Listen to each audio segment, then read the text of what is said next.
Oi,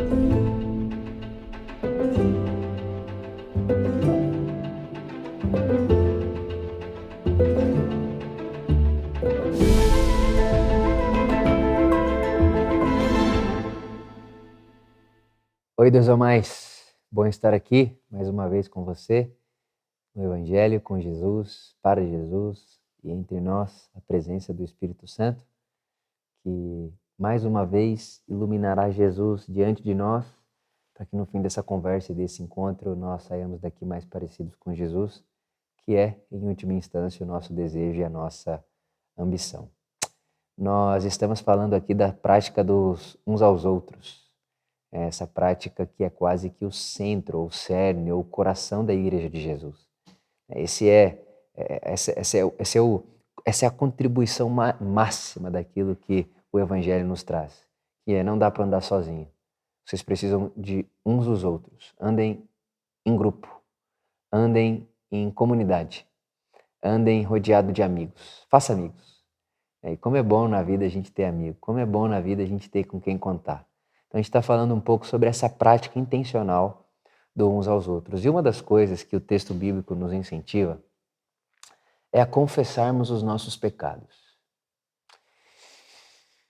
E eu não sei qual é a sua história, mas da onde eu venho, confessar o pecado sempre foi uma coisa muito estranha, quase que como um confessionário que eu tenho que ir ao pastor e que eu tenho que ir ao líder, e aí se eu confesso para ele, todo mundo vai ficar sabendo. Por exemplo, eu me lembro uma vez que eu estava num Uber e o rapaz conversando comigo, e aconteceu que, por coincidência, ou um encontro divino, né? Ele me conhecia e ele começou a contar a história dele para mim, e a chateação dele foi que ele confessou um pecado ao seu líder e na outra semana todo mundo sabia o que ele tinha feito.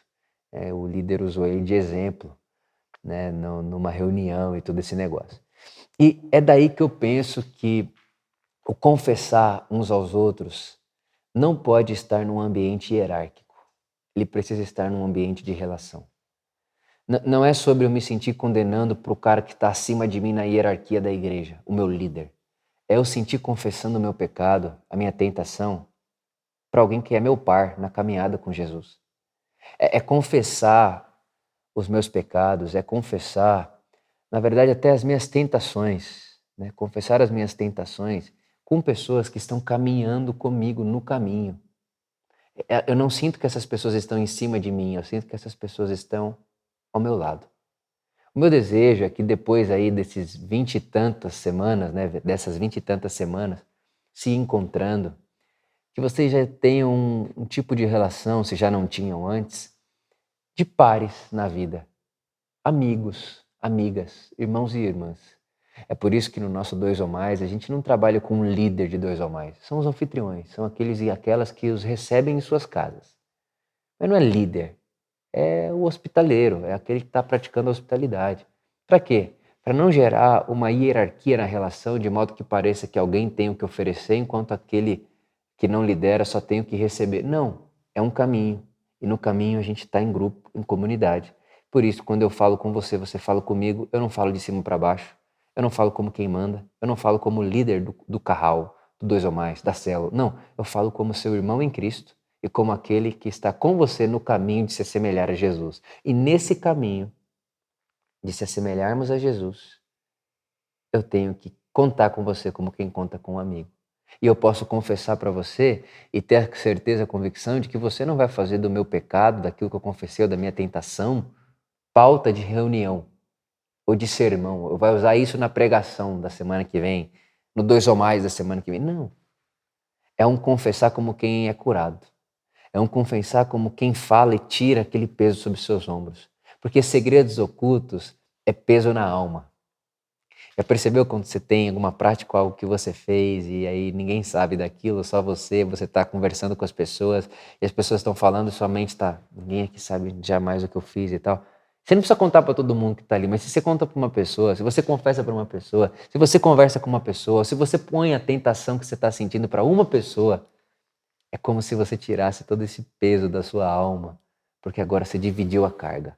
Confessar pecado, confessar tentação é dividir a carga. É dividir a carga.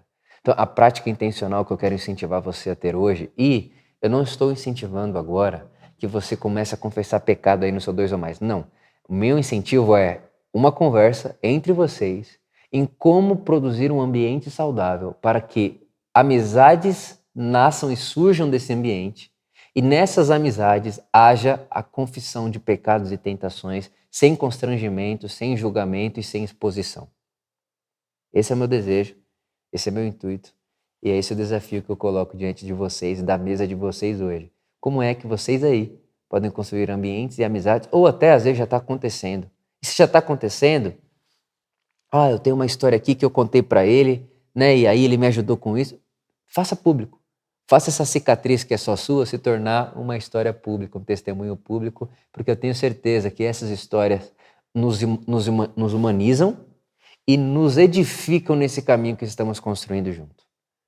Esse é o meu desejo para essa conversa de hoje, que consigamos nas nossas experiências e nas nossas relações produzirmos amizades que nos deixem e nos dê espaço à confissão, de pecados e tentações. E isso eu sou muito feliz de ter, por exemplo, alguém como o Tico na minha vida, que está me lembrando isso o tempo inteiro. Ele sempre está dizendo, Vitor, a gente precisa construir relações que possamos falar tudo um para o outro. Eu tenho que confessar para você. E eu me lembro a primeira vez que ele veio me confessar uma parada que eu achei até engraçado. Falei, pô, cara, muito obrigado por me contar isso, mas é engraçado ouvir alguém contando isso. Eu nunca imaginei que alguém fosse pensar nisso e pensar, eu acho que isso é uma tentação, porque na minha cabeça isso nem é uma tentação, é só parte natural da vida. Mas na cabeça dele era uma tentação, e se é uma tentação, eu vou conversar com meu amigo Vitor. Repara, coisa bonita, coisa boa ter alguém para dividir a carga, coisa boa ter alguém para quem contar, coisa boa é ter com quem conversar, coisa boa é poder falar sem se sentir julgado.